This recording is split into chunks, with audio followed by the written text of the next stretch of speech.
Live షోకి తిరిగి స్వాగతం. ఈ అతిథుల పరిచయం శ్రీ డాక్టర్ శైలజానాథ్ గారు, కాంగ్రెస్ పార్టీ సీనియర్ నేత, మాజీ మంత్రివర్యులు, అనంతపురం జిల్లాకు సంబంధించిన ప్రముఖులు. శ్రీ సూర్యనారాయణ గారు, ప్రముఖ విశ్లేషకులు. డాక్టర్ మందా జగన్నాథం గారు, టీఆర్ఎస్ సీనియర్ నేత, 4 సార్లు లోక్సభకు నాగర్కర్ నుంచి లోక్సభకు ఎన్నికైనటువంటి ప్రముఖులు.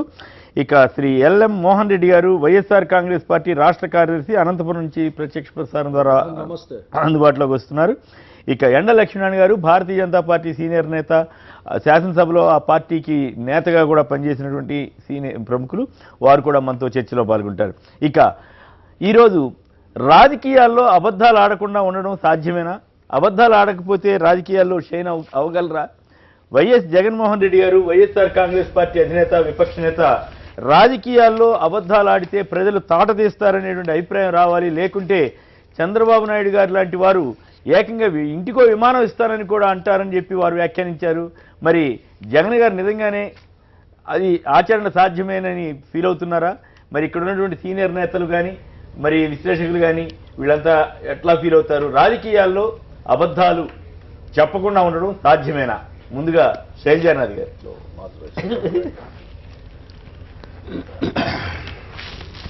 ఇది అంత అందరికి తెలిసిన విషయమే. ఇది ఎవరు కావాలని అబద్ధాలు ఆడరు, ఏదో అబద్ధాల మీద బతకడానికి ప్రయత్నం చేయరు.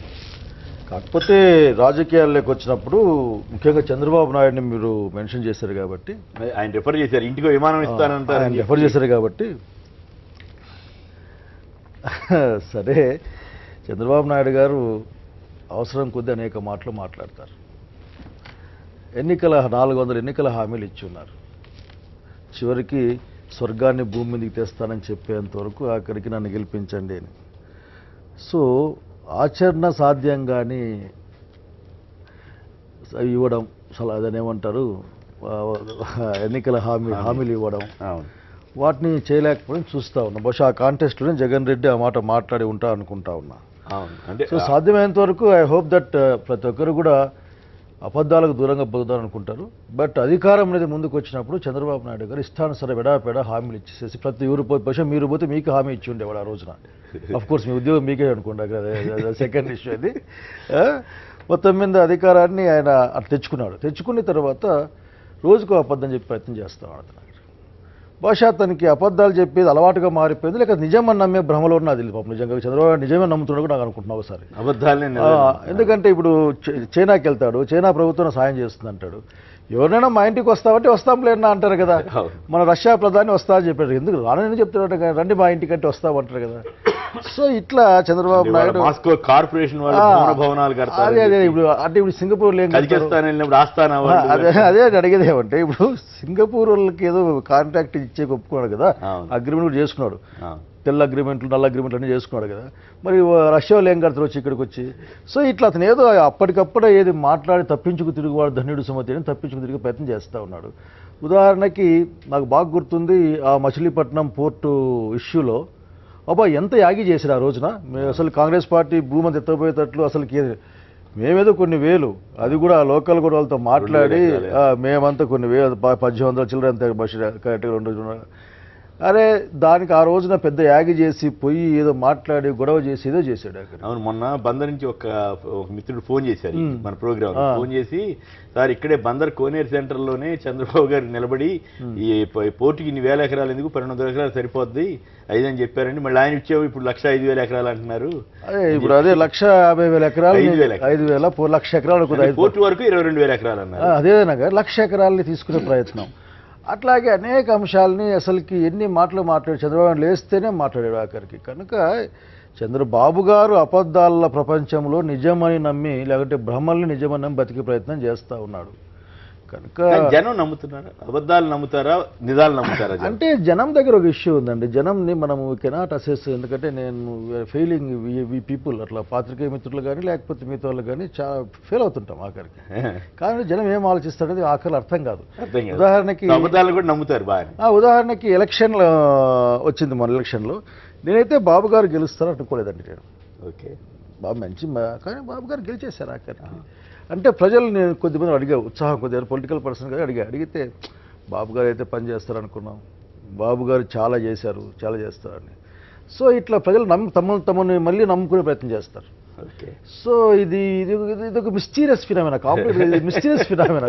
సే దట్ డాక్టర్ గారు కదా, సైకాలజీ కూడా ఇది మిస్టీరియస్ ఫినామినా అండి. దీన్ని మనం ఏం చేయలేము ఆఖరికి. ఎందుకంటే ఇప్పుడు చంద్రబాబు నాయుడు గారు, నాకు బాగా గుర్తుంది, రాష్ట్ర విభజన సమస్య వచ్చినప్పుడు వారు రెండు రాష్ట్రాలు నాకు 2 కళ్ళు లాంటివి అని చెప్పి బయలుదేరాడండి.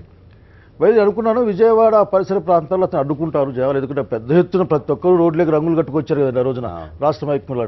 అడ్డుకుంటారు ఇతన్ని, ఇంకా ఇతని సంగతి తెలుస్తారు నేను చూస్తున్నానండి. పోయాడు వచ్చాడు. అరే మరి అంత ఉధృతంగా ఉద్యమం చేసినప్పుడు చంద్రబాబు నాయుడు రాష్ట్రాన్ని డివైడ్ చేయడం, చంద్రబాబు నాయుడు ఊర్లోకి వచ్చిపోతే అడ్డుకునేవాడు ఎవరు లేడు. సో ఈ కెనాట్ అసెస్, అదే కాంగ్రెస్ పార్టీ చేసిందని దాన్ని అసలు కొట్టిపడేసి రాగారికి. ఇంకా ఈ కెనాట్ అసెస్ ద పీపుల్. వాళ్ళ లెక్కలు ఉంటాయి. బట్ అబద్ధాల మీద బతికే ప్రయత్నం చంద్రబాబు నాయుడు మానేస్తే మంచిదని అనుకుంటా ఉన్నాను. రైట్. మోహన్ రెడ్డి గారు మీరు మాట్లాడండి. గడపడకు వైఎస్ఆర్ కార్యక్రమంలో నిజంగానే ఈ అబద్ధాలన్నీ జనం నమ్ముతున్నారా లేదా, అసలు ఏం జరుగుతోంది, ఎంతవరకు మీ కార్యక్రమం సక్సెస్ అయింది? జగన్ గారు అయితే ఏకంగా తాట వలవాలి అబద్ధాలు చెప్పే నేతలని అంటున్నారు. మరి అంత సీన్ అక్కడ జనంలో ఉందా? మోహన్ రెడ్డి గారు. చంద్రబాబు నాయుడు గారు చెప్పినటువంటి అబద్ధాలైతే ప్రజలు పూర్తి స్థాయిలో ఈరోజు అన్ని అబద్ధాలనే నమ్ముతున్నారు. అందులో భాగంగా జగన్మోహన్ రెడ్డి గారు చెప్పిన మాట 100% అది నిజమే అని ప్రజలు కూడా ఏకీభవిస్తున్నారు. జగన్మోహన్ రెడ్డి గారు ఒక్క అబద్ధం చెప్పి ఉంటే ఈరోజు రాష్ట్రంలో ముఖ్యమంత్రిగా ఉండేవారని ప్రజలతో పాటు మా క్యాడర్ కూడా అనుకుంటున్నాం. అదేవిధంగా ఈరోజు చంద్రబాబు నాయుడు గారు చేస్తున్నటువంటి అబద్ధాలు కానీ, మోసాలు కానీ, అవినీతి కానీ, అన్యాయం కానీ, అక్రమాలు కానీ వాటన్నిటిని ప్రజల దగ్గరికి తీసుకుపోయినప్పుడు ప్రజలు పూర్తి స్థాయిలో విశ్వసిస్తున్నారు. చంద్రబాబు నాయుడు గారు చెప్పని అబద్ధం అంటూ చెప్పి అధికారంలోకి వచ్చిన తర్వాత ఈ రోజు కూడా ఇప్పటికి కూడా ఆయన అబద్ధాలే చెప్తున్నారు తప్ప నిజాలు చెప్పడంలే. రాష్ట్రానికి ప్రత్యేక హోదా కావాలని చెప్పి 15 సంవత్సరాలు కావాలని చెప్పి డిమాండ్ చేసినటువంటి పెద్ద మనిషి సార్ మోహన్ రెడ్డి గారు. మీరు అబద్ధాలు చెప్పకుండా ఉండగలుగుతున్నారా? మా నాయకుడు ఒక్క అబద్ధం చెప్పి ఉండింటే ఈరోజు ముఖ్యమంత్రి కూర్చుండేవాడు అన్న విషయం మీకు, మాకు, ప్రజలకు అందరికీ తెలుసని నేను అనుకుంటున్నా. ఓకే. ఒక్క అబద్ధం, రైతు రుణమాఫీ చేస్తానని చెప్పి ఒక్క అబద్ధం చెప్పి ఉండింటే ఈరోజు ముఖ్యమంత్రి అయ్యేవాడు. కానీ అబద్ధాలు చెప్పకూడదనే ఉద్దేశం వాళ్ళ తండ్రి నుండి పుచ్చుకున్నాడు కాబట్టి, ఆయన అబద్ధం చెప్పే ఆలోచన లేదు కాబట్టి ఈరోజు అబద్ధం చెప్పకుండా పోవాలనే ఉద్దేశంలో భాగంగానే ప్రజల దగ్గరికి వెళ్ళి మేము ఈ విధంగా ఉన్నాం, మేము ఈ విధంగా చేయగలం, మీకు వచ్చినటువంటి కష్టాన్ని మేము తీరుస్తామని చెప్పడంతో పాటు చంద్రబాబు నాయుడు చేస్తున్నటువంటి అబద్ధాలన్నిటినీ మీరు గమనించండి. గమనించిన తర్వాత మీ తీర్పును మీరే ఇవ్వండి. మీకు 100 ప్రశ్నలు మేము చంద్రబాబు నాయుడు ఇచ్చినటువంటి ఎన్నికల హామీలు ఇచ్చినటువంటి హామీలను ఇందులో పొందపరిచాము. ఈ హామీలను మీరు చూడండి. వీటిల్లో ఏ ఒక్కటైనా చంద్రబాబు నాయుడు అమలు చేశాడా? ఈ అమలు చేయడం ఎంతవరకు చేశాడు? రైతు రుణమాఫీ చేశాడా? డాక్టర్ మహిళలకు రుణమాఫీ చేశాడా? లేక జాబ్ వస్తుందని కార్యక్రమం చేసినాడా? ఏ ఒక్కటైనా లేక సంపూర్ణ మద్యపాన ఈ బెల్ట్ షాప్ నిషేధం అని చెప్పాడు. ఈరోజు బెల్ట్ షాపులు ఏ గ్రామానికి పోయినా, ఏ సందుకు పోయినా ప్రతి చోట బెల్ట్ షాపులు కనిపిస్తున్నాయి. చంద్రబాబు నాయుడు పూర్తి స్థాయిలో ఒకటి ఆలోచన చేయాల్సిన అవసరం ఉంది. ఆ రోజు మహానేత డాక్టర్ వైఎస్ రాజశేఖర రెడ్డి గారు ఆయన ఒకే ఒక్క తొలి సంతకం పెడతానని చెప్పడం జరిగింది. రైతులు ఇబ్బందుల్లో ఉన్నారు. చంద్రబాబు నాయుడు ముఖ్యమంత్రి అయిన తర్వాత కరువులతో అనేక రకాల ఇబ్బందులు పడుతున్నారు. ఇబ్బంది పడుతున్నటువంటి రైతులకు నేను ఉచిత విద్యుత్ ఇస్తానని చెప్పి ఎన్నికల హామీలో భాగంగా లక్షలాది మంది జన సమీక్షలో మే 14, 2004 సంతకం పెట్టిన తర్వాత దానికి సంబంధించిన హామీని ఏ విధంగా నిలబెట్టుకోవాలని రాజశేఖర రెడ్డి గారికి కృషి చేసింది అందరికీ తెలుసు. అదేవిధంగా చంద్రబాబు నాయుడు గారు ఈ బెల్ట్ షాపుల నిషేధం అనేది ఎక్కడ అది బెల్ట్ షాపులు ప్రభుత్వ పరంగా ఇచ్చినటువంటి షాపు కాదు. అవి అక్కడ ఉన్న బ్రాండీ షాపులు కానీ వాళ్ళకి సంబంధించిన వాళ్ళు మాత్రం బెల్ట్ షాపులు పెట్టుకుంటారు. ఆ బెల్ట్ షాపులు కనీసం బెల్ట్ షాపుల రద్దును కూడా చేయలేని పరిస్థితిలో ఈరోజు తెలుగుదేశం పార్టీ కార్యకర్తలు వాటిని గ్రామాల్లో పెట్టుకొని వాటిని ఆసరాగా చేసుకొని ఇతర పార్టీలకు సంబంధించిన వ్యక్తులపైన కేసులు పెట్టే కార్యక్రమం కానీ, ఇబ్బందులు పెట్టే కార్యక్రమం కానీ కళ్ళకు కట్టినట్టు కనిపిస్తున్నాయి. వీటన్నిటినీ బాగా గమనిస్తున్నారు. 2 రూపాయలకే 20 లీటర్లు నీళ్ళు ఇస్తామని చెప్పారు సార్. ఏ ఒక్కటైనా అమలు చేశారని జనాన్ని అడుగుతుంటే చంద్రబాబు నాయుడు జీవితంలో నిజాలు చెప్పడు. ఆయన నిజం చెప్తే ఆయన తల 1000 ఒక్కలు అవుతుందని మా నాయకుడు రాజశేఖర రెడ్డి గారు పదే చెప్పే మాట మా అందరూ ప్రజలు కూడా గుర్తు చేసి మాకు చెప్తున్నారు. ఎక్కడ చూసినా గడప గడపకు కార్యక్రమానికి బ్రహ్మాండమైన స్పందన కనిపిస్తోంది. ఇందుకు ఉదాహరణ చంద్రబాబు నాయుడు చెప్పినటువంటి అబద్ధాలనే మేము నమ్ముతున్నాం. రైట్. ఇక నాగన్ జనార్దన్ మందా జగన్నాథం గారు ఏం చెప్తారో విందాం. జగన్నాథం గారు చెప్పండి, అబద్ధాలు ఆడకుండా రాజకీయాల్లో సాధ్యమేనా? కేసీఆర్ గారు కానీ లేదా టీఆర్ఎస్ నేతలు కానీ ఎక్కడ అబద్ధాలు ఆడకుండానే ముందుకు సాగుతున్నారా? లేదు ఎవరైనా సరే, చంద్రబాబు గారు కానీ ఇంకెవరైనా సరే? ఇప్పుడు రాజకీయాల పార్టీలన్నీ ఎప్పుడైనా కానీ వాళ్ళు ప్రజల్లోకి వెళ్ళేటప్పుడు ఒక ఎజెండాను, ఒక మేనిఫెస్టోను, ఒక కార్యాచరణని వాళ్ళు ఒక సరళి నిర్ణయించుకోలేదా, మేము ఇవి చేస్తాం, మాకు అధికారం ఇస్తే అని చెప్పేసి ప్రజల్లోకి వెళ్తాం. ప్రజలు వాళ్ళు డిసైడ్ చేస్తారు సాధ్యాసాధ్యాలని. ఇందాక శైలజనాథ్ మాట్లాడుతూ బాబు గారు అది చేస్తున్నారు, బాబు గారు ఇది చేస్తున్నారు, ఒక నమ్మకం ప్రజల్లో ఉండేది ఆయన గత పాలనలో క్రియేట్ చేసి ఉండొచ్చు. అటువంటి దాంట్లో చేసినప్పుడు ఈ కాలక్రమేణా ఈ అమలు చేసుకొచ్చినప్పుడు లేదా కొన్నింటిని సాధ్యం కావచ్చు, కొన్నింటిని సాధ్యం కాకపోవచ్చు. ఉదాహరణకు ప్రధానమంత్రి గారు 3 నెలల్లో విదేశాల్లో నల్లధనాన్ని తీసుకొస్తా అన్నాడు. ఆయన ఆచరణలో ఒక ప్రక్రియను పెట్టారు, కొద్దిగా రిజల్ట్స్ ఈల్డ్ అవుతున్నాయి. అయితే అది పూర్తి కాలేదు, దాన్ని అబద్ధం అనుకోలేము మనం దాన్ని. ఎందుకంటే ప్రక్రియ ఉంది, ఒక ప్రయత్నం అయితే జరుగుతూ ఉంది. సో అలాగే కొన్ని మరి నిజంగా మనం ఎంతైనా మాట్లాడుకున్నా కానీ ఎంత రాజకీయ పనులు డిఫెండ్ చేసుకోవడానికి రాజకీయాలు మేము ప్రయత్నం చేసినా ప్రజలకు స్పష్టంగా తెలుసు, వాళ్ళకు ఇదేం నిజమో ఏది అబద్ధమో అది అని చెప్పేసి వాళ్ళకి స్పష్టంగా రాజకీయ అబద్ధాలు ఆడకుండా ఉండదు అని కూడా తెలుసా. నేను అదే అన్నాను, దాంట్లో నీ కూడా అర్థం అదే అది వాళ్ళకి తెలుసు స్పష్టంగా. అయితే కాకపోతే ఏంటంటే ప్రతి ఒక్క రాజకీయ పార్టీ కూడా ఈనాడు అమెరికాని తీసుకోండి, విదేశాలు తీసుకోండి, ఆర్థిక వ్యవస్థ పటిష్టంగా ఉన్న వాళ్ళు కూడా వాళ్ళు చేసే కొన్ని వాగ్దానాలు. ఇప్పుడు ఈనాడు ట్రంప్ వచ్చాడు, అసలు వేరే వాళ్ళని దేశస్తులను అసలు ఉద్యోగులకు రానినని చెప్పి చేస్తాడు. అది సాధ్యం అది ఈనాడు అమెరికా అంతా లేదా విదేశస్తు ఒక టెక్నాలజీ వాళ్ళ మేధస్సుతోనే అమెరికా ఇదవుతుంది అన్న ఒక సత్యం అది కాదనింది. కాబట్టి ఏంటంటే ఇప్పుడు జగన్ గారు ఏమంటున్నారు, ఆచరణ సాధ్యంగానే హామీలు ఇస్తే జనం తాటవలుస్తారనే ఫీలింగ్ రావాలి, లేదా చంద్రబాబు గారు లాంటి వాళ్ళు ఇంటికో విమానం ఇస్తారని కూడా చెప్తారని ఎద్దేవా చేస్తున్నారు. ఇప్పుడు we are tested after every 5 years అండి. సపోజ్ చంద్రబాబు నాయుడు గారు విమానమే కాదు ఇంకేమైనా చంద్రబాబు గారు నిలబెడతారని అన్ని సుఖాలు ఇస్తారని చెప్పాడే అనుకుందాం. నెక్స్ట్ 5 years లో మీకు అవకాశం ఉందిగా. ఇప్పుడు కేసీఆర్ గారు కూడా ఎవరైనా నేను చెప్పేది, నేను ఇక్కడ మా పార్టీని నేను సేవ చేయలేదు.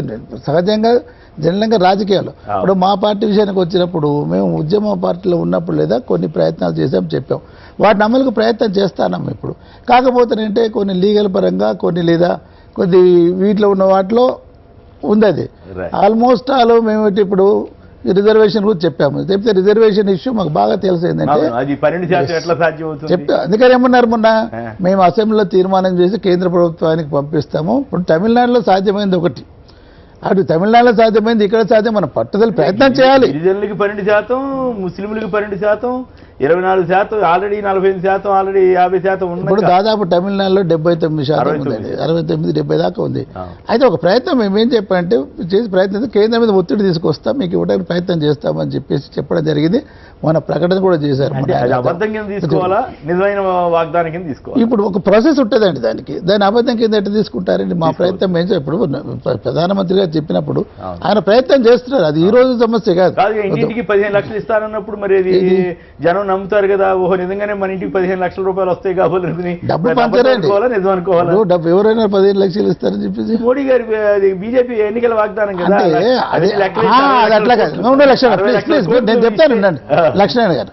15 లక్షలు అయితే 10 డబ్బు తీసుకొచ్చి పంచరండి, ఆ రూపాయన బెనిఫిట్స్ అయ్యే విధానాన్ని కల్పిస్తామని అర్థం. అదే అంతేగాని క్యాష్ ఇప్పుడు ఎంప్లాయ్మెంట్ అదంతా తీసుకొచ్చి ఇక్కడ ఇన్వెస్టర్ వచ్చినప్పుడు ఎంప్లాయ్మెంట్ యూత్కి ఎంప్లాయ్మెంట్ అది వరకు మరి ఇన్కమ్ కదండి. అకౌంట్ లో 10 లక్షలు వేస్తాను చూద్దాం, నల్లదనం వాళ్ళు చేస్తారేమో చూద్దాం. నేను విమర్శ కోసం కదా, కానీ అదే ఆయన మాట. ఉండొచ్చు. నేను ఒక యాజ్ అ సీనియర్ పార్లమెంటరీ నాకున్న అనుభవం, ఢిల్లీలో ఉన్న అనుభవం ఏంటంటే ఈ వాగ్దానాలు లేదా డబ్బు రూపాయన కాదు, వాళ్ళకి ఏదో రూపాయన బెనిఫిట్ అయ్యేటట్టు చేస్తామనేది దాని అర్థం. అది అకౌంట్లో పడే డబ్బులు అట్లా అంటే ఇంకెవరు పని చేస్తారేమో, నాకేది 15 లక్షలు అయితే వడ్డీకించుకుంటారు అనుకుంటూ ఉంటారు. ఇక్కడ ఒక విషయం ఏంటంటే పుట్టే పిల్ల మీద ఇంత అప్పు ఉంది అన్నప్పుడు ఆ నల్లధనము తలా ఇంత వస్తుంది అనేటువంటి అభిప్రాయం తప్ప దానికి భిన్నమైన కోణాల్లో అమిత్ షా లేదు లక్ష్మణ అమిత్ షా గారు చెప్పారు, మేమెప్పుడు చెప్పాం, ఏదో ఉపన్యాసాలు చెప్తే తప్పుతారా మీరు అందరూ అని చెప్పారు ఆ విషయాన్ని. సో అది కాదు, కానీ అబద్ధాలు చెప్పడం కాదు, కానీ ఒకటి ఉంటే ఉదాహరణ మీరేం బాధపడకూడదు. కానీ అయితే నేను కంక్లూడ్ చేయనండి, అదేంటంటే ఒకటి సరే వైఎస్ జగన్మోహన్ రెడ్డి గారు ఒక పార్టీ అధ్యక్షులు, ఆయనకు ఉండే గౌరవం, ఆయన ఉంటే వాడే పదజాలాన్ని లేదా ఇది గట్ లాంగ్ ఫ్యూచర్ ప్రజలు గమనిస్తుంటారండి. ప్రతి పదం మనం వాడే పదాన్ని ఇప్పుడు ఎటైనా కానీ ఏ రాజకీయ నాయకుడినా మీరు మళ్ళీ నేను క్వశ్చన్ అడగచ్చు, మీరు ఇక్కడ అన్నారా తెలంగాణలో అప్పుడైనా అడగడానికి ఆస్కారం ఇవ్వకుండా నేను ముందు మీరే చెప్పేస్తున్నారు. ఇప్పుడు దీంట్లో పదాలదే ఉంది. ఇప్పుడు చంద్రబాబు ఇంటికో విమానం అద్దె ఇస్తానని చెప్పగలరు. ఏమంటే ఒక మాట అంటే ఇప్పుడు ఒక ముఖ్యమంత్రి గారిని మనం ఇష్టమున్నా లేకున్నా రాజ్యాంగాలు ఇచ్చిన పదిని అధిరోహిస్తున్న వ్యక్తి అండి. అతని నేచర్ ఏమన్నా కానీ చెప్పులతో కొట్టండి ఎవరిని నేనేం చెప్పి ఎవరిని అనకూడదు, ఎవరిని అనకూడదు అని చెప్తాను. ఎవరిని అనకూడదు. అటువంటి పదాలు స్ట్రిక్ట్ గా లేదా మనకు రాజ్యాంగంలో రాసిన ఏ పదాల మీద రెండు వైపులా ఉండాలి. అయితే ఇటువంటి దీనిలో ఏంటంటే ఒకటి లాంగ్ రన్ లో ఏమవుతుంది, ఇటువంటి ఉద్రేకపూరితమైన డెఫినెట్ గా లేదా ఒకటి శైలేజ ఒకటి ఏంటంటే నేనేంటే నా అభిప్రాయం ఏంటంటే మేము ఒక ఎజెండా ఒక మేనిఫెస్టో వచ్చినప్పుడు వీటిని మాకు ఇచ్చిన 10 ఏళ్ళు 5 ఏళ్లలో లేదా అమలు పరచడానికి ప్రయత్నం చేస్తాం. ఒకవేళ కొన్ని అమలు కాకపోతే దాన్ని అబద్ధాలుగా చిత్రీకరించడానికి ప్రయత్నం చేస్తే తప్పదు. ఎందుకంటే యాక్షన్ ప్లాన్ అమలు చేయడానికి మేము ప్రయత్నం చేస్తాం. తెలిసి కూడా అబద్ధ హామీలు ఇస్తే కూడా అబద్ధాలు అనుకోకూడదు. ఇప్పుడు మా ప్రాజెక్ట్స్కి వచ్చాయండి, చాలా మంది విమర్శిస్తున్నారు. We are mobilising our own resources. మేము గవర్నమెంట్ ఆఫ్ ఇండియాని అడగలేదు. ఇప్పుడు ఈ పాలమూరు రంగారెడ్డి కానీ ఇది కాళేశ్వరం కానీ ఒక్క దగ్గర మేము అవసరమైతే వీలైతే మీరు సహాయం చేయండి అన్నాం. లేదా we are seeking help from the financial institutions. So దాన్ని కూడా అబద్ధం అనుకుంటే ఎట్టా ఒక వీలు కాలేదనుకోండి. అందులో మేజర్ ప్రాజెక్ట్స్ ఏమవుతాయి, టైం కన్స్యూమింగ్, ఒక రోజులో చెప్పినంత అదే కాబట్టి. వెయిట్ చేస్తున్నారు. భీమవరం నుంచి శర్మ గారు చెప్పండి. నమస్కారం. రాజకీయాల్లో అబద్ధాలు చెప్పకుండా సాధ్యమవుతుందా?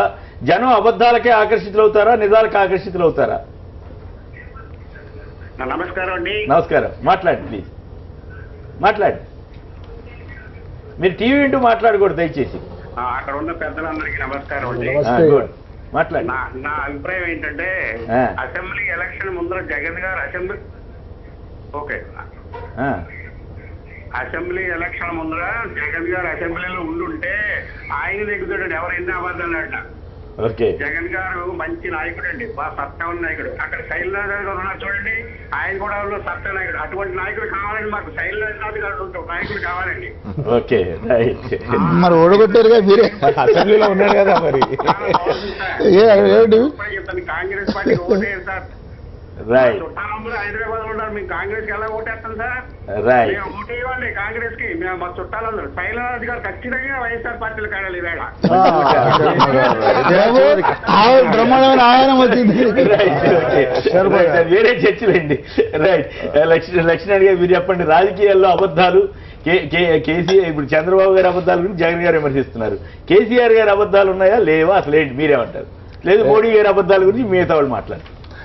అంటే ఎన్నికల్లోకి వెళ్ళేటప్పుడు అనుభవం కలిగినటువంటి రాజకీయ నాయకులు ఆ ఎన్నికల్లో ఇచ్చేటువంటి వాగ్దానాలు మేనిఫెస్టోలో పెట్టేటువంటి అంశాలను సాధిస్తామనేటువంటి కసరత్తు చేసి ఆ ప్రజల ముందు అది చెప్పాల్సినటువంటి అవసరం ఉంటుంది.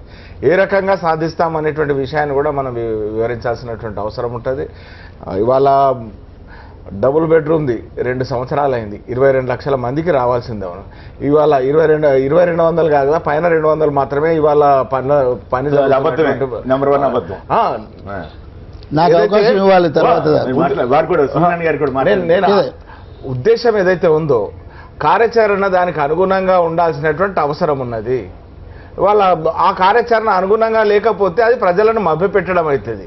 నువ్వు 22 లక్షల మంది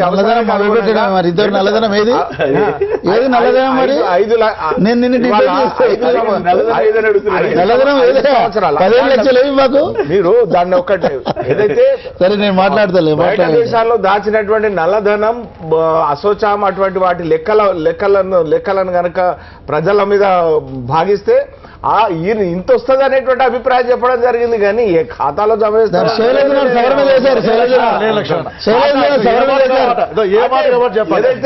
ఏదైతే ఖాతా అప్పులు కూడా అయితే చెప్పినట్టుగా లేదు.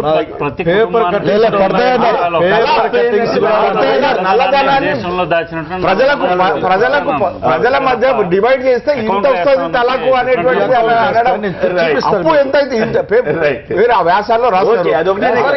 రాష్ట్రాల్లో రాస్తారు. ఇవాళ ఉన్నటువంటి దేశంలో ఉన్నటువంటి అప్పు మీటింగులో ఇవాళ దేశంలో ఉన్నటువంటి అప్పు డివైడ్ చేస్తే ఖాతాలో జమేస్తాం అనేటువంటి దానికి ఎందుకు? ఎందుకంటే అయితే బీజేపీ 2 సార్లు ఎలక్ట్ అయ్యారు కదా, ఎన్ని అబద్ధాలు చెప్పుంటారు? మీరెన్ని అబద్ధాలు టోటల్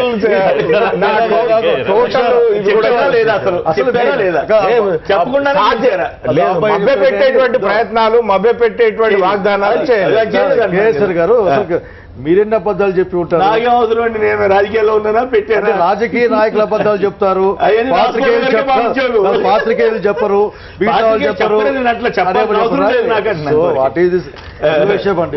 వారు కూడా మాట్లాడిన చిన్న మాట చెప్పండి.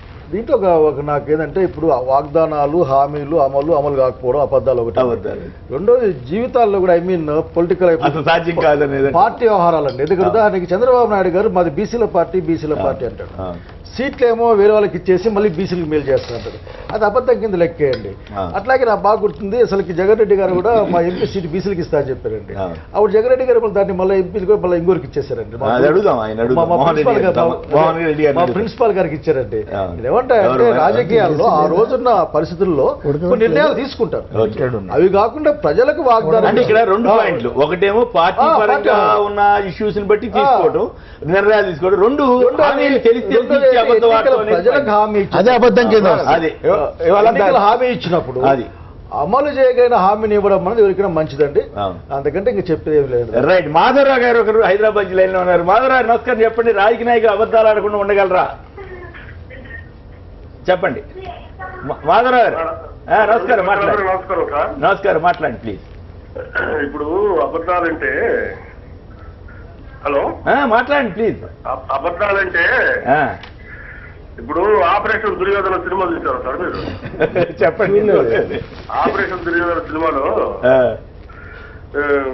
హైదరాబాద్ కి ఓడరేవు చేసుకొస్తారంటాడు. ఓడరేవు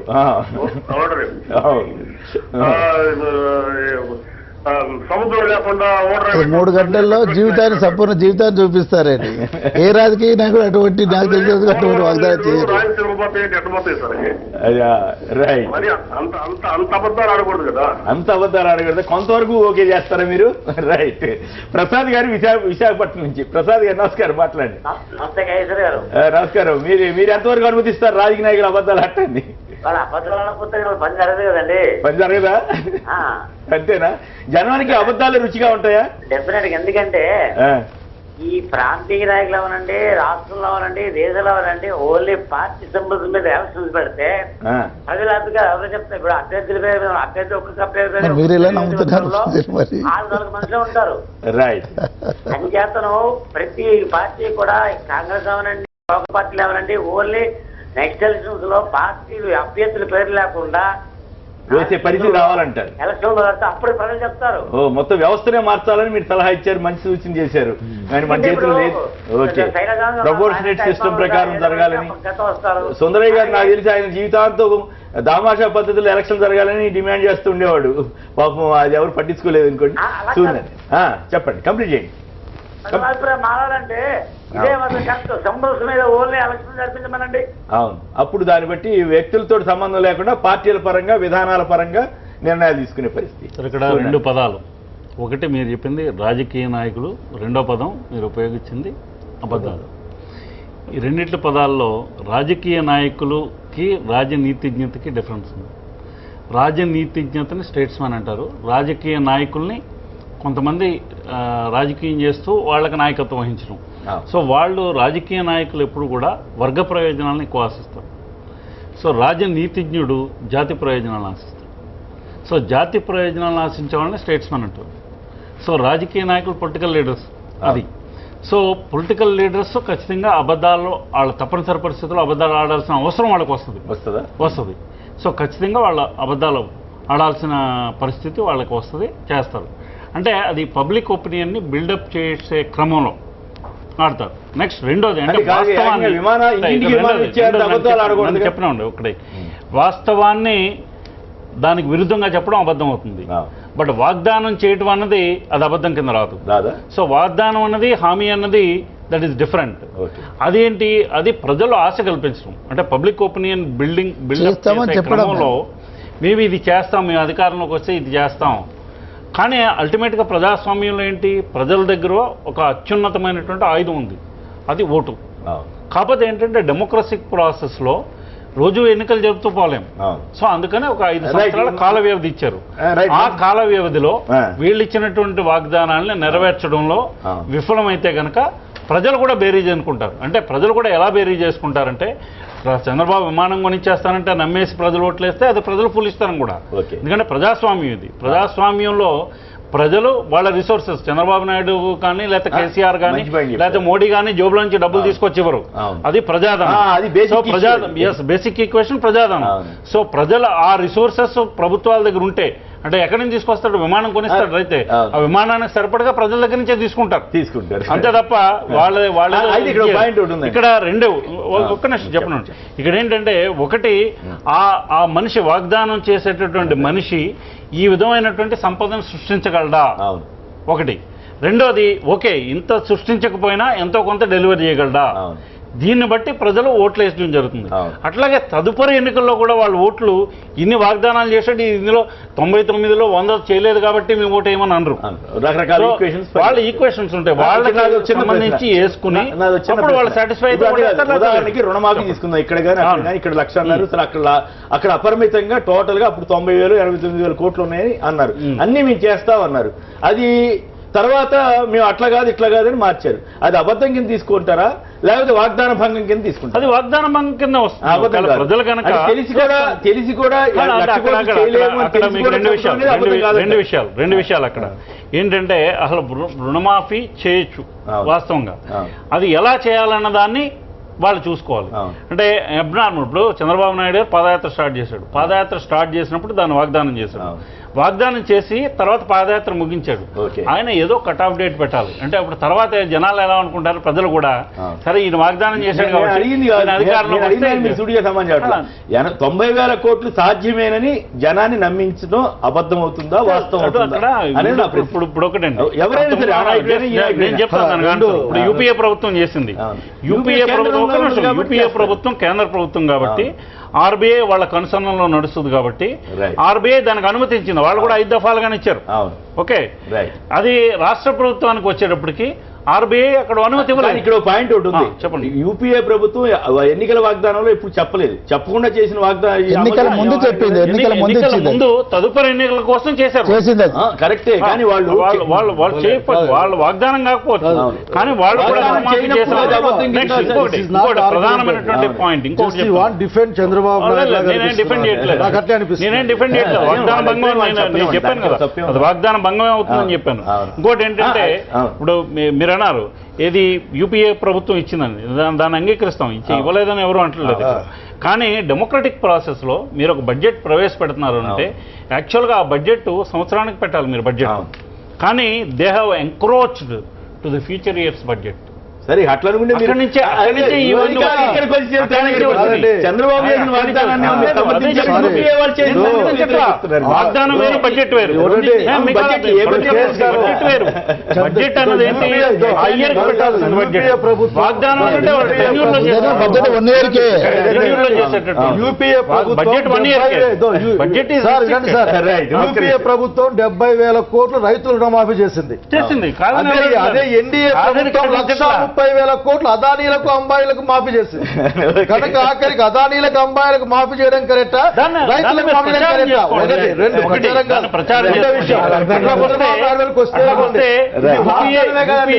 అసలు ఇప్పుడు ఉన్నటువంటి ఎన్పిఎస్ అన్ని కూడా ఈ రోజు వరకు కూడా నేను ఒక విషయాన్ని ఇక్కడ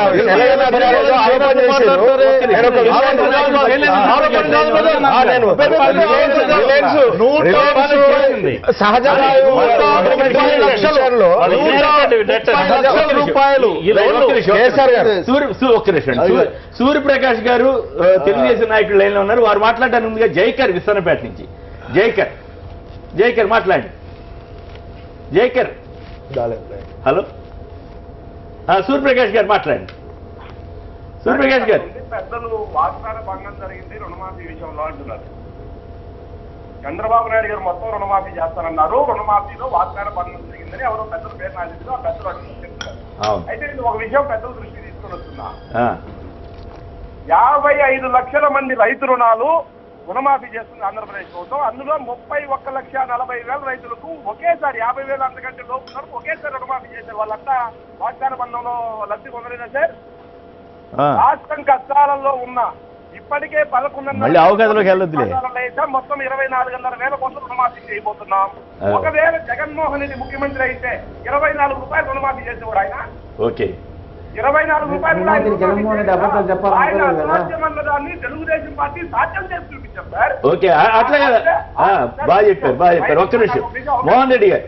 ఆడుండే పెద్దలు ఒకటి ఆలోచించారు.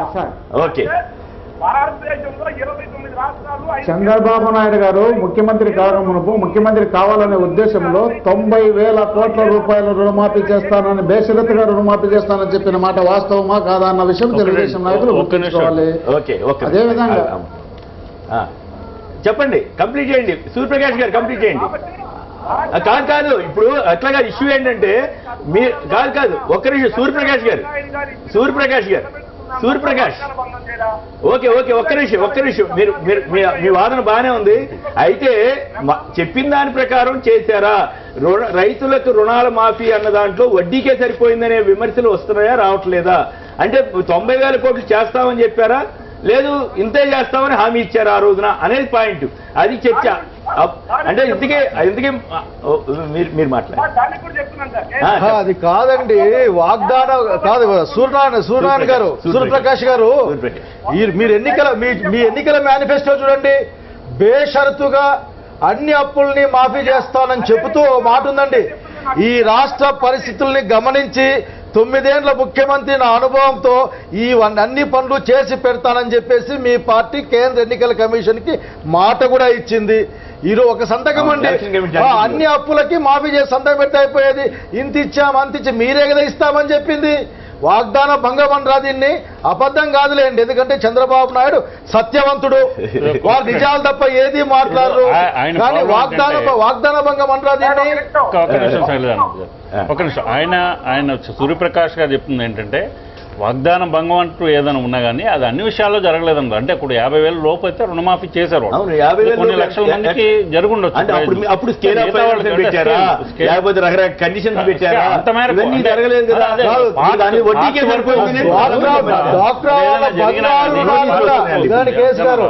డ్వాక్రా రుణాలు, బంగారు రుణాలను కూడా మేము మాఫీ చేస్తామని చెప్పారు.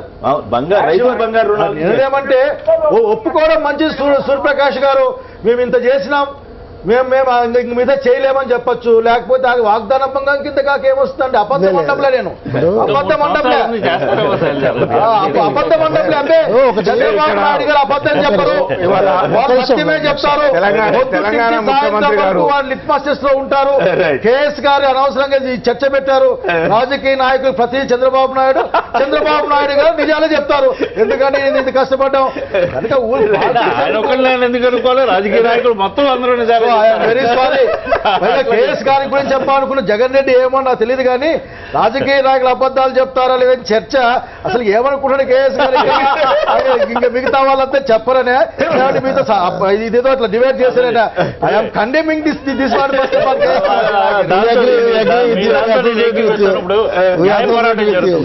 న్యాయవాదులు వాదిస్తూ ఉంటారు కోర్టులో. వాళ్ళకి తెలుసు క్లయింట్ ఏం చేస్తారు, వాదిస్తారు.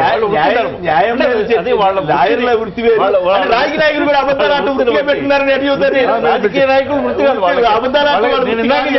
తప్పనిసరి పరిస్థితి క్రియేట్ అవుతుంది. ఏంటి వాళ్ళు పొలిటీషియన్లు ప్రజా జీవితంలో మాట చెప్పినప్పుడు చంద్రబాబు నాయుడు లాంటి వాళ్ళు అత్యాశతో అధికారం కోసం మాట చెప్పారు. కానీ జనరల్ గా పొలిటీషియన్లు వచ్చినప్పుడు మాత్రం ఆఖరికి చూసుకునే మాట్లాడతారండి. చంద్రబాబు నాయుడు చేసిన పొరపాటు ఏంటంటే ఆఖరికి ఇంక అధికారం వస్తుందో రాదో అని చెప్పేసి ఎడాపెడా అందరికీ 400 ఇచ్చేసి అన్ని చేస్తా అని చెప్పి అధికారంలోకి వచ్చిన తర్వాత ఆంధ్రప్రదేశ్ లో ఉంటే కష్టం కాబట్టి నెలకు 10 సార్లు బయటకు వేస్తూ ఉంటాయండి. ఇంకోటి ఆయన సూర్యప్రకాష్ గారు చెప్పారు బీద కష్టాలు కాదండి బాబు, కష్టాలు లెక్కలు చెప్పేటప్పుడే అన్నిటికీ సుఖాలే అండి. కేవలం చంద్రబాబు నాయుడు గారు విమానాల ఖర్చే 100 కోట్లు 300 కోట్లు అని టైమ్స్ ఆఫ్ ఇండియా చెప్పిందండి. కాబట్టి మొన్న కోర్టులో కూడా చంద్రబాబు నాయుడు గవర్నమెంట్ ఏం చెప్పిందంటే 10th క్లాస్ పరీక్షలకి మీరు కెమెరాలు పెడతారంటే మాది బీద ప్రభుత్వం అండి. విమానం ఎక్కేకి వదిలిపెట్టిపోతున్న సెక్రటరియట్ లో ఆయన ఛాంబర్ ఇప్పటికి కూడా పెయింట్లు వేస్తున్నారండి. ఎవరి కోసం వేస్తా ఉన్నారో దేనికోసం వేస్తున్నారో మాకు తెలియదండి. ఆఖరికి ఇప్పుడు ఎందుకు లాస్ట్ మంత్ చూసానండి. చూసాను అదేంటి అట్లా. ఆలగడ్డ నుంచి నరసింహులు గారు నమస్కారం, మాట్లాడండి సార్. నమస్తే సార్. నమస్తే, మీరేమంటారు చెప్పండి. సార్ అక్కడ పెద్దలకు నన్ను చర్చి పెట్టినందుకు శైలజానాథ్ గారు కోపడుతున్నారు, మీరేమంటారు చెప్పండి. సార్ ఈ రాజకీయ నాయకులలో అంత అబద్ధాలు ఆడేది వాస్తవమే సార్. వాస్తవేనా? Very good.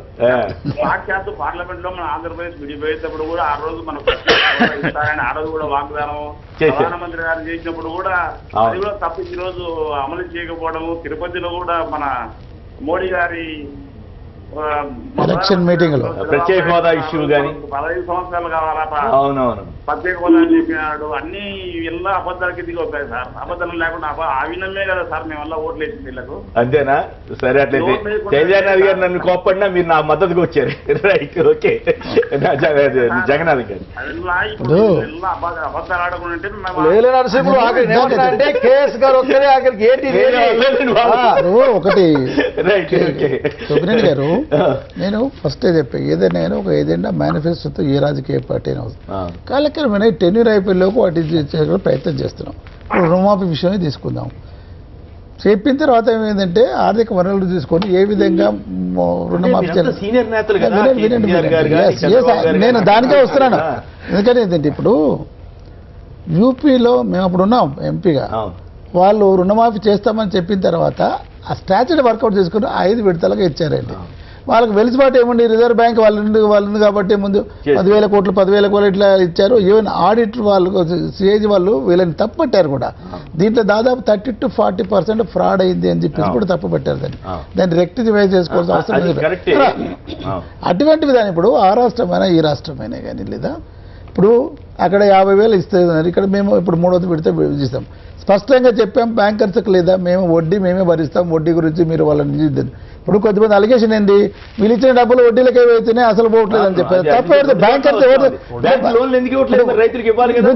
వడ్డీ మేము కడతామని డబ్బు కడుతున్నప్పుడు లేదా బ్యాంకర్స్ మీరు ఎందుకంటే విశ్వాసం తీసుకుని రైతులను సత్తాయిస్తారు? అది నియంత్రణ ఎవరు చేయాలి? కేంద్ర ప్రభుత్వమే. ఆర్బీఐ ఒప్పుకోకుండా ఆర్బీఐ ఒప్పుకోకుండా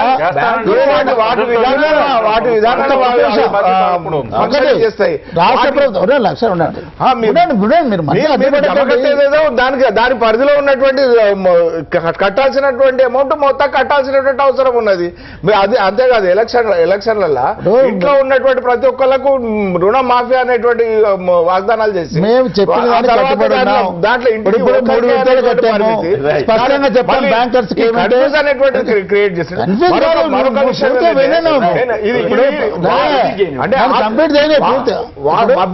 మభ్య పెట్టడం అనేటువంటిది అవుతుంది.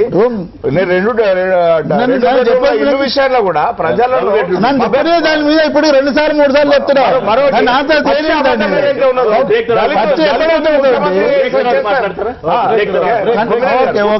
ముఖ్యమంత్రి చేస్తామనడం ఏదైతే ఉన్నదో ఇది పచ్చాబద్ధం. రైట్. మోహన్ రెడ్డి గారు కూడా ఇందాక చేసిన విమర్శ సమాధానం చెప్పాల్సి ఉంటుంది. సూరిబాబు గారు సాలూరు నుంచి, విజయనగరం జిల్లా సాలూరు నుంచి మాట్లాడదు. సాలూరు నుంచి నమస్కారం అండి. నమస్కారం, మాట్లాడండి ప్లీజ్. నమస్కారం అండి. నమస్కారం, మాట్లాడండి సూరిబాబు గారు. చెప్పండి సార్. మీరు మాట్లాడాలా? మీరే ఫోన్ చేసినప్పుడు మీరు మాట్లాడాలా, చర్చలో మీరు పాల్గొనాలా? ఇప్పుడు గడప గడప కార్యక్రమం సాలూరు అవుతుందండి. ఇప్పుడు చంద్రబాబు నాయుడు గారు ఇచ్చిన హామీలు ఏమీ నెరవేరలేదని ఎక్కడ కూడా అందరూ కూడా 0 మార్కులు తప్ప మార్కులు ఏమీ లేవు. 0 మార్కులు ఆధ్వర్యంలోని ఇప్పుడు కార్యక్రమం జరుగుతుందండి. ఓకే, మీ గడపకి వెళ్ళారా? ఓకే, గడపండి. రైట్. అంటే జనంలో ఎట్లాంటి స్పందన వస్తా ఉంది మరి? మీకు చంద్రబాబు గారు నిజాలు చెబుతున్నారనుకుంటున్నారా, అబద్ధాలు చెప్పారనుకుంటున్నారా?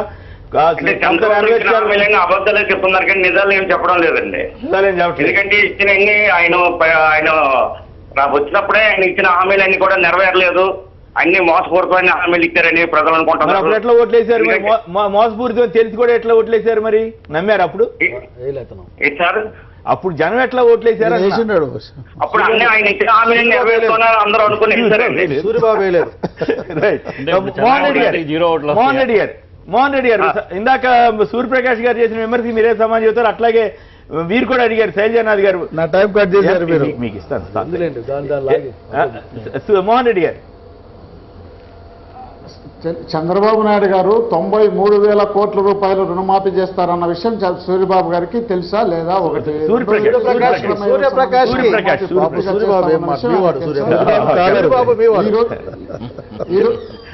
పశ్చిమ గోదావరి జిల్లా నర్సాపురానికి సంబంధించిన డాక్రా మహిళలకు సంబంధించి వాళ్ళ పైన కోర్టు నోటీసులు ఇచ్చే కార్యక్రమం చేసినారు. ఆగస్టు 9వ తేదీ వాళ్ళు వచ్చి జాయిన్ కావాలి, కోర్టు దగ్గర హాజరు కావాలని చెప్పి కూడా నోటీసులు ఇచ్చడం జరిగినది. కాబట్టి వాస్తవమా కాదా? రుణమాఫీ చేస్తామన్నారా లేదా? డాక్రా గ్రూపులు పెట్టింది నేనేనని చంద్రబాబు చెప్పినాడా లేదా? అదేవిధంగా అబద్ధాలు చెప్పే విషయంలో ఈ పదే దాని గురించి మాట్లాడడంతో పాటు కేసీఆర్ గారి గురించి కూడా ఒక మాట చెప్పారు. కేసీఆర్ గారు చంద్రబాబు నాయుడు ఓటుకు నోట్ల కేసులో దొరికినప్పుడు కేసీఆర్ గారు చంద్రబాబు నాయుడు జేజం వచ్చినా కూడా ఇంకా రక్షించలేరు, ఆ దేవుడు కూడా చంద్రబాబును రక్షించలేడు, ఖచ్చితంగా జైల్లో పెడతానని చెప్పినాడు కేసీఆర్ గారు. ఆయన కూడా పెట్టకుండా పోవడము చంద్రబాబు నాయుడుకు మరి ఆయన సైలెంట్గా ఉండడం అందరికీ తెలిసిన విషయమే. అదేవిధంగా చంద్రబాబు నాయుడు ఇంతవరకు రైతులకు ఎంత మాత్రం వెళ్ళింది? 24,000 కోట్లు రుణమాఫీ చేసినామంటున్నారు. ఇంతవరకు చేరింది 5,000, 10,000 తప్ప ఏ మాత్రం చేయని సందర్భాల్లో 50,000 రుణమాఫీ చేస్తున్నామని చెప్పి చెప్తున్నారు. మరి నాకు కూడా అందులో బాకీ ఉంది, దాంట్లో 5,000 తప్ప ఎక్కువ పోయిన సందర్భాలు లేవు. ఇప్పుడు బ్యాంకుల్లో అనేక మంది మహిళలకు వచ్చి రుణమాఫీ బంగారు పైన నోటీసులు విషయం తెలుసు, చంద్రబాబు నాయుడు గారు గమనించాల్సిన అవసరం ఉంది. 93,000 కోట్లు రుణమాఫీ ఈ విధంగా చంద్రబాబు నాయుడు తెల్లవారితే పొద్దు కానీ 10 సంవత్సరాలు ముఖ్యమంత్రి 10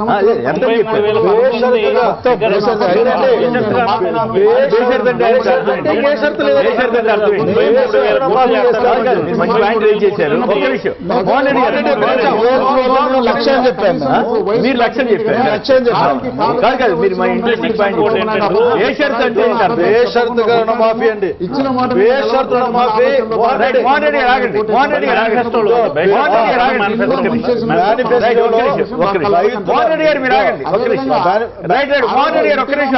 మేనిఫెస్టోలో ఏముందంటే రైతులు కాంగ్రెస్ పార్టీ పరిపాలన చాలా ఇబ్బందులకు గురైనారు, అసలు వ్యవసాయం నిర్వీర్యం అయిపోయింది, ఇదిగో నా అనుభవంతో పైకి లేపుతాను, దీన్ని పైకి తెస్తాను అది నమ్మారు జనం అని చెప్తే అంటే రైతులు అనేక దీనికి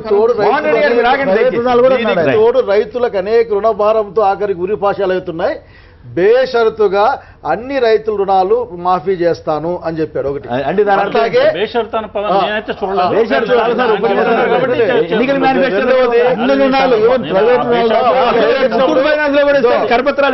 మహిళలకు ఇచ్చినప్పుడు చంద్రబాబు నాయుడిని బ్లేమ్ చేయడం లేదండి. మీరు అదేమంటే ఆయన మా ముఖ్యమంత్రి ఆయన నేను చెప్పేంటంటే ఆయన వారిని కేంద్ర ఎన్నికల కమిషన్ అడిగిందండి, అయ్యా ఇన్ని హామీలు ఇచ్చినా ఎట్లా అమలు చేస్తావంటే మాకు చాలా అనుభవం ఉంది, 9 ఏళ్ళు ముఖ్యమంత్రి, 9 సంవత్సరాల ప్రతిపక్ష నాయకుడు, నేను ఖచ్చితంగా అన్ని సాధ్యాలు పరిశీలించే తెలుగుదేశం పార్టీ ఈ హామీలు ఇస్తా ఉంది, దీన్ని అమలు చేస్తామని ఆయన అఫిడవిట్ కూడా ఇచ్చారు. అఫిడవిట్ కూడా ఇచ్చిన తర్వాత వారు చివరి గంటలు వచ్చి సంతకం ఏంటంటే కోటయ్య కమిషన్ పెట్టి సంతకం పెట్టాం. నాకైతే నిజంగా చంద్రబాబు నాయుడు రుణమాఫీ చేస్తారన్న నమ్మకం ఏదో లేదు. చంద్రబాబు నాయుడు గారు అసెంబ్లీలో 9 ఏళ్ళు నేను దగ్గర నుంచి చూశానండి, వారు ఈ టేబుల్కి ఆ టేబుల్కి ఒక మాట చెప్తారు, పోతూ ఒక మాట చెప్తారు. ఎందుకంటే బహుశా ఆయన నాకు ఎల్లంపల్లి అనుకుంటానండి, ఎల్లంపల్లి ఎప్పుడన్నా మీకు గుర్తుకుందా లేదా? చేసినప్పుడు ఎవరు కావాలనే తప్పులు లెక్కలు పెట్టాను అంకి మార్చామా ఇట్లా. కాబట్టి పెద్ద రాజాదం జగన్నాథ్ గారు మాట్లాడు. కొన్ని అంశాలు డబుల్ బెడ్రూమ్ ఇల్లు కానీ ఇప్పుడు రుణమాఫీ దగ్గరికి వచ్చినప్పుడు ఒక విషయం చెప్పాలి. ఏ ప్రభుత్వమైనా కేంద్రమైనా రాష్ట్రమైనా ఒక హామీ ఇచ్చిన దానిలో వాళ్ళ టెన్యూర్ పీరియడ్లో ఎంత క్విక్గా చేస్తే అంత మంచిది.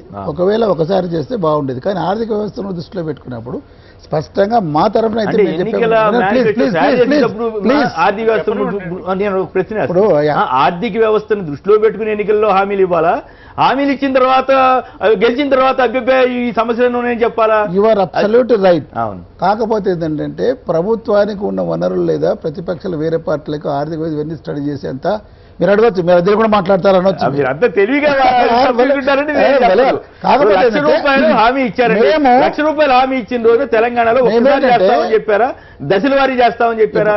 మేము ₹1,00,000 రుణమని చెప్పాం. లే, ఇటు చెప్పలేదు అటు చెప్పలేదు. అది ఇచ్చేసిన తర్వాత ముందు ఉండవు లక్షణ చెప్పండి. దాని ఏదో వడ్డీ మేము స్పష్టంగా బ్యాంకర్స్ పిలిచి చెప్పాము. స్టేట్ లెవెల్ బ్యాంకర్స్ వడ్డీ మేమే కడతాము. దీంట్లో ఈ 4 దీంట్లోనే ఇప్పుడు 3 విడతలు రిలీజ్ చేయడం జరిగిందండి. ఒక విడత మళ్ళీ కూడా మన కంప్లైంట్స్ వస్తే స్పష్టంగా పూజారం గారు చెప్పడం జరిగింది ఏంటంటే వడ్డీని మీరు ఎవరు ఆ ఇష్యూలోకి వెళ్ళట్లేదు. మీరు వడ్డీలు కడతామన్నారా, కట్టమన్నారా, ఆ ఇష్యూ కాదు. ఫైనల్ స్టేజ్ ఎలక్షన్లప్పుడు లక్ష్మణ్ గారు చెప్పారు, ఎలక్షన్ అప్పుడు ఏం చెప్పారు?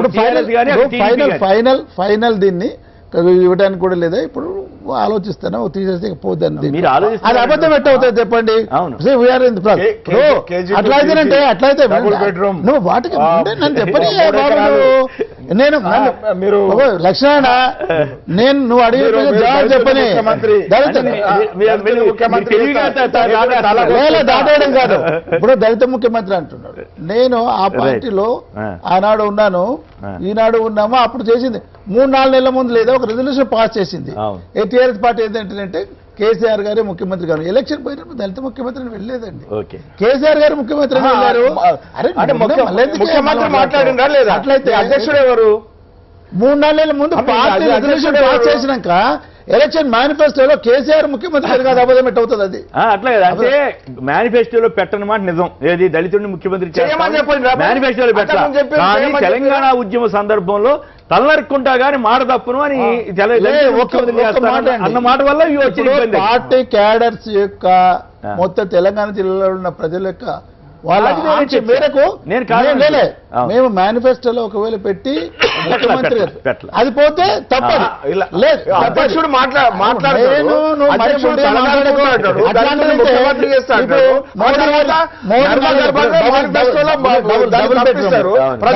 మోసం చేస్తారు. ఏం మోసం లేదు, ఎవరు మోసం ఏంది కాకపోతే ఏంది? ఇవాళ ఒక పేపర్లో రాశారు ఏదో వీరభద్రయ్య అయితే అనుకున్న బీజేపీ పార్టీ ఉత్తభద్రయ్య కింద పడ్డాయి తెలంగాణని పేపర్లో రాసింది.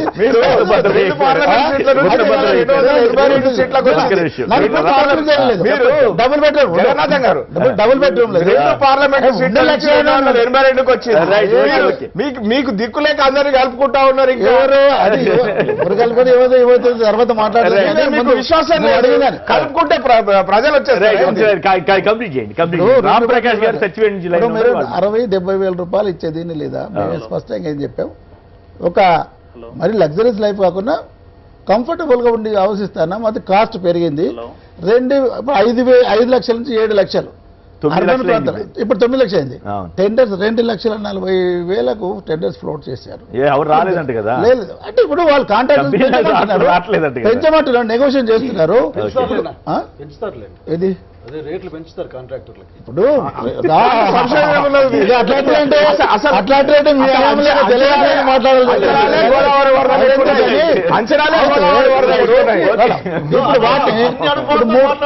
$3,000 ఇల్లు ఆల్రెడీ కన్స్ట్రక్షన్ స్టార్ట్ అయ్యాయి. 3,000 కన్స్ట్రక్షన్ స్టార్ట్ అయ్యాయి మొదలుపెట్టి వేరే జిల్లాల్లో. ఏమి తర్వాత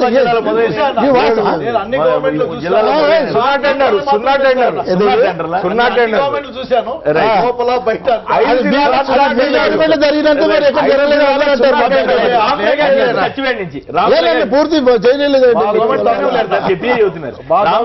సచివేట్ నుంచి రామప్రకాష్ గారు నమస్కారం. మాట్లాడండి. నమస్తే సార్. నమస్తే మాట్లాడండి సార్. శైలజానాథ్ గారితో మాట్లాడండి. సార్ సార్ అంటున్నారు కదా రుణమాఫీ అనేసి. సో అప్పుడు మన స్టేట్ డివైడ్ అయినప్పుడు ఎంత బడ్జెట్లో ఉంది, ఎంత బడ్జెట్లో వాళ్ళు డివైడ్ చేశారు. సో అప్పుడు ఆయన సమైక్యవాద అధ్యక్షులు కదా సార్. సో ఇప్పుడు మన బడ్జెట్ మన స్టేట్లో వీళ్ళు ఏంటంటే అప్పుల్లో ఉంది ఎలా అంటుంటారు. సో వాళ్ళ దగ్గర సర్దుకుందాం అని చెప్పి కొద్దిగా సర్దుతున్నారు. సో అప్పుడు ఉమ్మడి స్టేట్గా ఉన్నప్పుడు కాబట్టి అప్పుడు వాళ్ళు హామీ ఇచ్చారు. ఓహో, ఉమ్మడి స్టేట్ అయిన తర్వాత కూడా హామీ ఇచ్చారు. నేను ఒకే ఒక బ్రదర్ ఎన్నికలు ఉమ్మడి స్టేట్లు కాదు కదా, ఏ రాష్ట్రానికి ఆ రాష్ట్రమే. ఈ బాధ అర్థం చేసుకున్నా బ్రదర్. నేను చెప్పేంటంటే ఈ రోజున అసలు డివిజన్ జరిగింది, డివిజన్ కారణం ఎవరు మళ్ళీ చర్చిద్దాం, అందరూ తెలిసిన విషయమే. 23 రాష్ట్రాల బడ్జెట్ 1,30,000 కోట్లు. 23 జిల్లాల బడ్జెట్ 1,30,000 కోట్లు ఆఖరిలో మేము పెట్టింది. 13 జిల్లాల బడ్జెట్ 1,30,000 కోట్లు. అంటే సంపద పెరిగిందా, సంపద తగ్గిందా? మరి 13 జిల్లాలకే ఒక్కో జిల్లాకు 10,000 కోట్ల పైన మళ్ళా పెరగబోదు. 2 లక్షల కోట్లు రాబోతున్నారు ఇప్పుడు ఆఖరికి.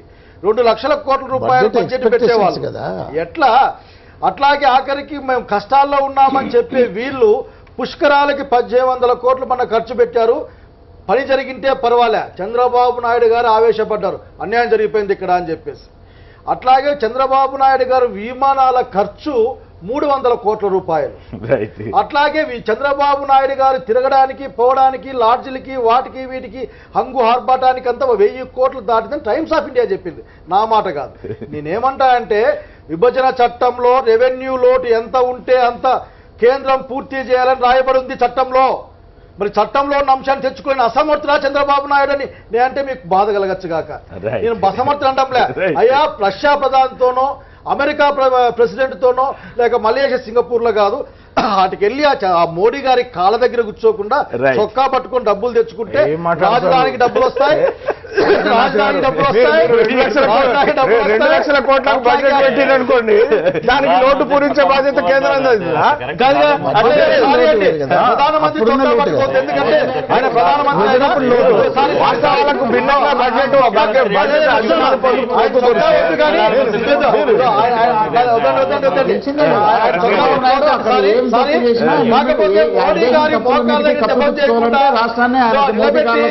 ఆంధ్రప్రదేశ్ రాష్ట్ర ముఖ్యమంత్రి లాగా ధైర్యంగా నిలబడి చట్టంలో ఉన్న 24,000 కోట్ల రూపాయలు తెచ్చుకొని డెవలప్ చేయమని చెప్పండి.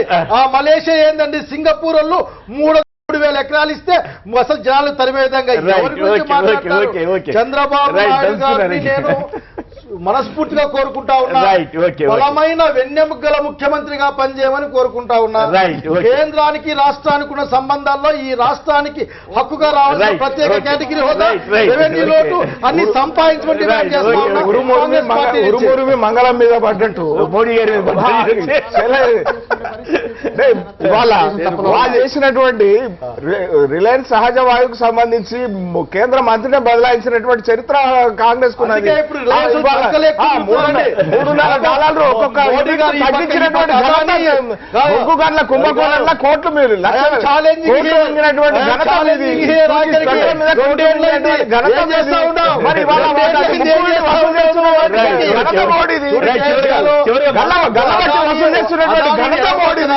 అంబానీని కుడి పక్కన పెట్టుకొని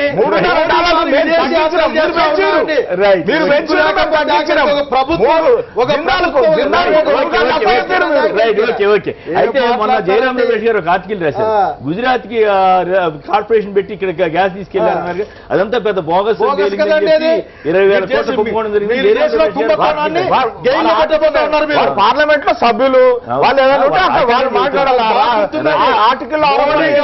మోడీ గారు గెలిచి పార్లమెంట్ కు పోయేటప్పుడు ఆయన ఒక పని చేశాను, అందరూ కూడా ఆయన మొక్కుని పోయాడు కదా, మొక్కుని చెప్తాడు. ఆ రోజు మాట మాట్లాడండి, కాగ్ గురించి మాట్లాడితే కాగ్ హ్యావ్ నో క్రెడిబిలిటీ అని చెప్పాడండి. కాగ్ క్రెడిబిలిటీ లేని పెద్ద మనిషి ఆ కాగ్ ఇచ్చిన రిపోర్ట్ పట్టుకొని నేను బదనాం చేసింది కాంగ్రెస్ పార్టీని. అదే వాళ్ళకంటే మీరే చెప్పారు. అదేంటంటే సమస్య అంటే ఈ కాంగ్రెస్ పార్టీ డెమోక్రసీతో మొత్తానికి రెస్పాండ్ అయిపోయిందండి. చివరికి వీళ్ళలాగా లలిత మోడీ స్కామ్ గానీ, వ్యాపం స్కామ్ మంత్రి జైపాల్ రెడ్డి గారు ఎందుకు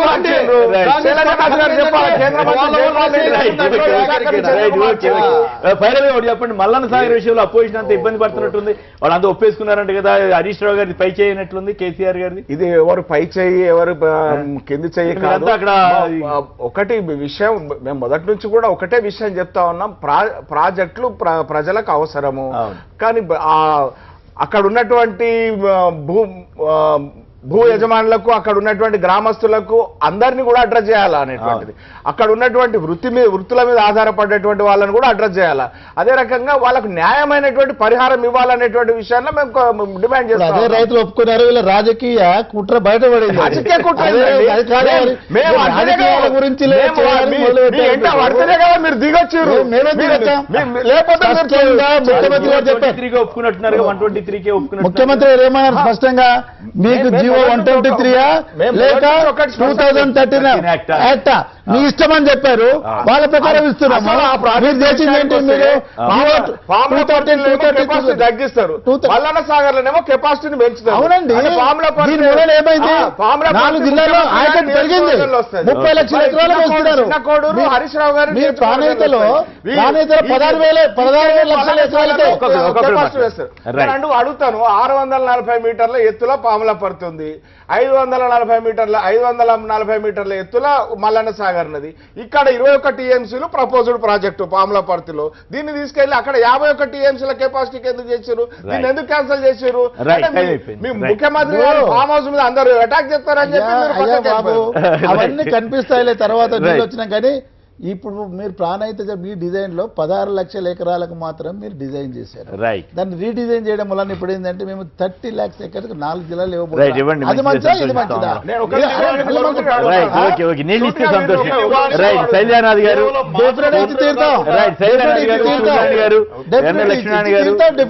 మందా జగన్నాథం గారు, మోహన్ రెడ్డి గారు, సూర్యప్రకాష్ గారు, తెలియజేసిన నేత అందరికి కూడా ధన్యవాదాలు. అనేక మంది మాట్లాడారు, వారికి కూడా ధన్యవాదాలు. ఇది నేటి వార్తా విశ్లేషణ కార్యక్రమం. నమస్కారం.